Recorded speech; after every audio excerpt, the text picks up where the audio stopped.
नमस्कार नागपूरकर, मी Ajay Charthankar, additional commissioner Nagpur महानगरपालिका.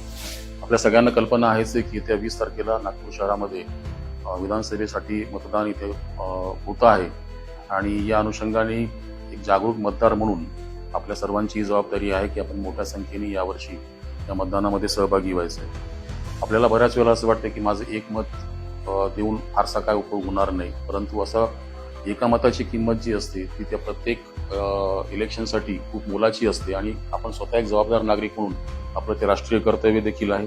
आपलं एक मत हे लोकशाहीला बळकटी देणारं असतं. त्यामुळे आपण सगळ्यांनी अवश्य लक्षात ठेवावं की आपण स्वतः आपल्या कुटुंबातील सर्व व्यक्ती जे पात्र मतदार आहेत ते त्यांच्यासोबतच आपले नातेवाईक, आपले परिचित, आपले मित्रपरिवार या सर्वांना देखील आपण या 20 तारखेच्या मतदानामध्ये सहभागी होण्यासाठी आपण आवाहन करावं. या मतदानासाठी आपलं नाव मतदार यादीमध्ये आहे किंवा नाही हे पाहण्यासाठी आपण भारत निवडणूक आयोगाच्या वतीने विकसित करण्यात आलेल्या वोटर्स हेल्पलाईन जे ॲप आहे जे गुगल प्ले स्टोअरवरती उपलब्ध आहे ते आपण डाउनलोड जर करून घेतलं तर त्याच्यावरती बऱ्याचशा पद्धतीने आपलं नाव मतदार यादीमध्ये कितव्या क्रमांकावरती आहे आणि आपलं मतदान केंद्र कोणतं आहे हे देखील आपल्याला निश्चितपणाने कळू शकतं. आपण या सगळ्या सुविधांचा आपण फायदा घ्यावा. या निवडणुकीसाठी जिल्हा प्रशासन आणि महानगरपालिकांच्या वतीने अनेक उपाययोजना करण्यात येत आहेत. दिव्यांगांसाठी देखील विशेष प्रकारच्या सुविधा करण्यात आलेल्या आहेत. ज्येष्ठ नागरिकांसाठी ज्या पण सुविधा या ठिकाणी करण्यात आलेल्या आहेत.